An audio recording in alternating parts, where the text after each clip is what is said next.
আসসালামু আলাইকুম ওয়া রাহমাতুল্লাহ। সাবেক রাষ্ট্রপতি আব্দুল হামিদের নামে হত্যা মামলা হয়েছে। ভালোই হয়েছে, উচিত ছিল এটা। এটা আপনারা কি মনে করছেন? রাষ্ট্রপতির নামে মামলা হয়েছে, এটা রাষ্ট্রপতিতে কী হয়েছে? ফেরেস্তা নাকি সে? ক্ষমতায় যতদিন ছিল ততদিন ফেরেস্তা ছিল। এখন ক্ষমতায় নেই তো ভাই, এখন ফেরেস্তা না, গায়ে কালি লেগে গেছে।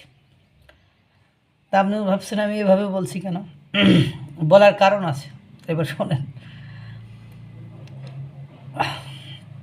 এখন রাষ্ট্রপতি আব্দুল হামিদের নামে যদি মামলা করা না হয়, তা রাষ্ট্রপতি আব্দুল হামিদের হাত ধরে যদি আওয়ামী লীগ আবার মিছিল মিটিং করে, আবার রাস্তায় ফিরে আসে, আবার দল গঠন করা শুরু করে, এই জন্য মূলত রাষ্ট্রপতি আব্দুল হামিদের নামে এই মামলা দেওয়া হয়েছে। মূল কথা হলো, এই হত্যা মামলা দিতে সময় লেগেছে প্রায় 14ই জানুয়ারি মামলা হয়েছে, তার মানে কত, প্রায় 5.5 মাস সময় লেগেছে। বুঝতে হবে, এইটু উপলব্ধি করতে একটু সময় লেগেছে আর কি, বুঝতে পেরেছেন? যে যদি রাষ্ট্রপতি আব্দুল হামিদ, তারপর আইভি রহমান, এখন আইভি রহমানের নামে মামলা হয়নি। আইভি না কি আছে না, ওই যে আমাদের নারায়ণগঞ্জের সিটি মেয়র ছিলেন আইভি, ওনার নামে এখনও মামলা হয়নি। তো আশা করি হয়ে যাবে, খুব দ্রুতই হয়ে যাবে।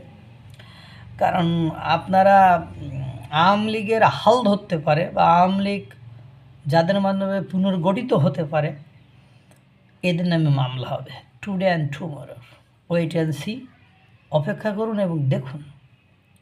আপনারা হতাশ হন কেন আমি বুঝি না তো।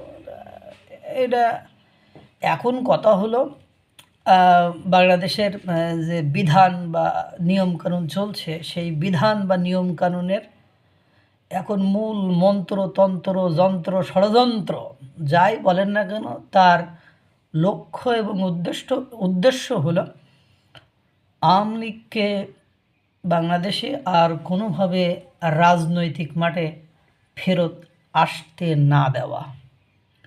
এখন কথা হলো, সবচেয়ে বড় সম্ভাবনাময় যে মুখটা, সে মুখটা হলো আব্দুল হামিদ। কারণ আব্দুল হামিদের নিয়ে ক্ষমতায় থাকাকালীন, ক্ষমতার পরবর্তীতে কোনো বিতর্ক বা কোনো মামলা, দুর্নীতির মামলা বলেন বা কোনো ঝুটঝামেলা ছিল না। তো এখন সে লোককে একটু যদি হ্যারাস না করা হয়, সে লোককে যদি একটু দমায়ের না রাখা হয়, সে লোককে যদি একটু থ্রেডের ভেতরে না রাখা যায়, তাহলে তো যে কোনো সময় উনি বলতে পারেন, অথবা দলের যিনি নেত্রী ছিলেন, সভাপতি শেখ হাসিনা বলতে পারেন যে আব্দুল হামিদ ভাই বা চাচা, আপনার কী হয় না আমি জানি না, যে আপনি দলের হাল ধরেন, আমি তো এখন আপাতত দেশে আসতে পারতেছি না, বা যে কোনো একটা গেড়াকলে পড়ে গিয়েছি, তা আপনি দেশের হালটা ধরেন, বা আপনি আওয়ামী লীগের হালটা ধরেন, আপনি নেতৃত্ব দেন আপনি।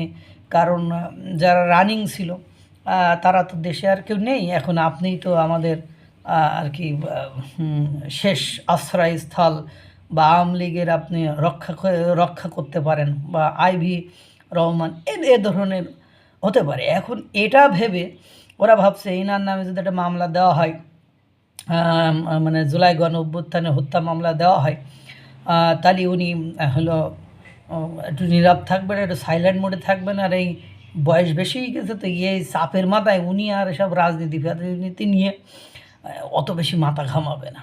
এখন বুঝছেন, আব্দুল হামিদ সাহেব রাষ্ট্রপতি, উনি খুব রসকস করে কথা বলতেন, সুন্দর কথা বলতেন, হেসে হেসে উনি সত্যি কথা বলে দিতেন, এবং ওনার কিশোরগঞ্জের ভাষায় এবং খাস বাংলায় বলতেন। উনি কোনো রাষ্ট্রপতি হিসাবে আমি ব্যক্তিগতভাবে ওনাকে পছন্দ করতাম, কিন্তু উনি কোনো চালাকি করা, বা উনি কোনো চাটুকারিতা, বা উনি ওই ভণ্ডামি শো করতো না, উনি ডাইরেক্ট বলে দিতেন। এখন ঘটনা মূলত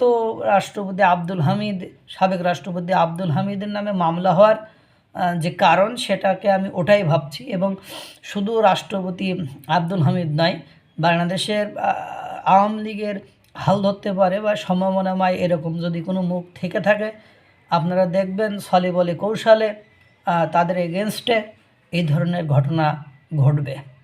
আল্লাহ তাআলা সকলকে ভালো রাখুক, সুস্থ রাখুক। আসসালামু আলাইকুম ওয়া রাহমাতুল্লাহ।